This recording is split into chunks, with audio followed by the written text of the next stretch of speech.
Good morning, students. Today we are going to continue the Indian Parliament. The Sansad or Parliament of India is the highest law-making body in the country.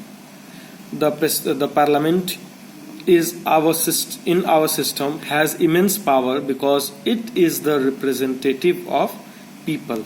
So Sansad or Parliament, it is said to be the highest law-making body of the country, because mostly the laws and orders, whatever the laws are made, they are first of all passed from the Sansad or the Parliament.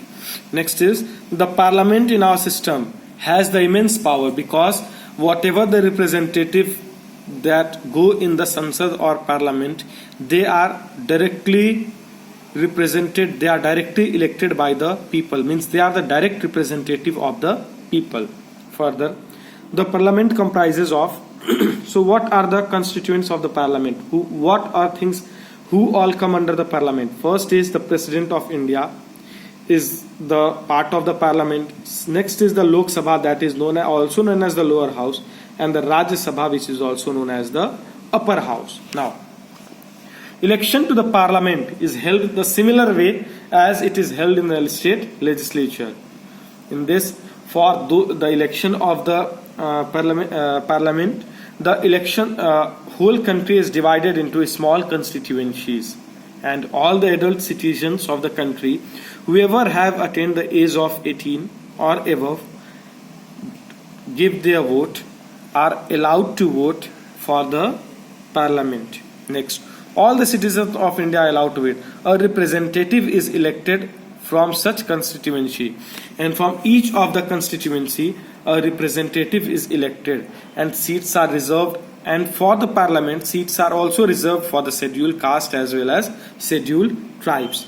Now, the elected member of the Lok Sabha, the political party with the highest number of the elected member forms a government, means whichever political party gets the highest number of seat in the election of the constituency, it forms the government.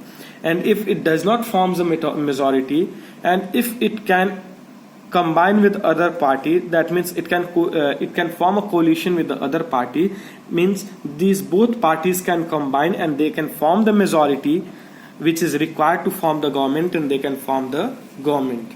Next is the opposition in the Parliament is formed by the parties opposed to the ruling, means the party which has won, it will form the government, and the party which did not win will be sitting in the opposition, and both the government can be formed if the majority is attained through the coalition, and if the seats for the opposition is also not complete, means the party sitting in the opposition, wanting to sit in the opposition, does not have the enough seats required to sit in the opposition, they can also form a coalition to sit in the opposition.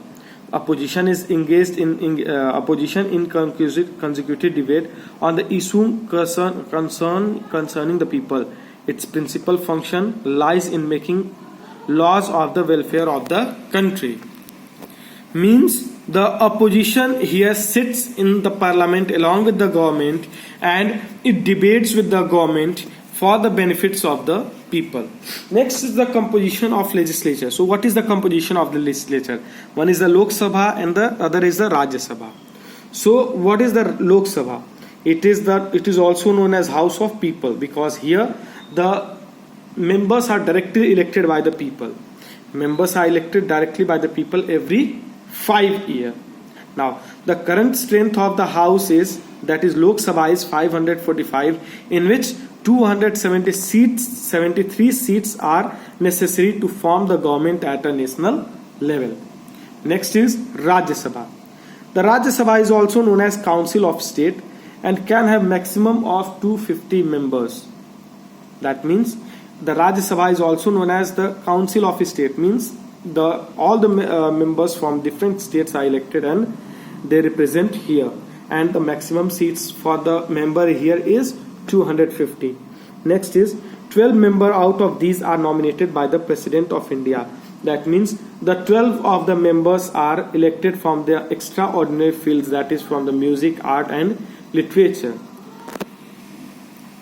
1/3 of these members retire every 2 years, and election of these seats are held. Means 1/3 of the member from the total 250, they retire every second year, and election is held for those empty seats. Next is the member of the Rajya Sabha are elected for the term of 6 years. Means the member of the Lok Sabha are elected for the 5 years, whereas the member of the Rajya Sabha are elected for the 6 years. Unlike Lok Sabha, the Rajya Sabha is the permanent house. Lok Sabha is not the permanent house, whereas the Rajya Sabha is known as the permanent house. Thank you. Tomorrow we'll be starting with the next topic, that is the composition of the executive.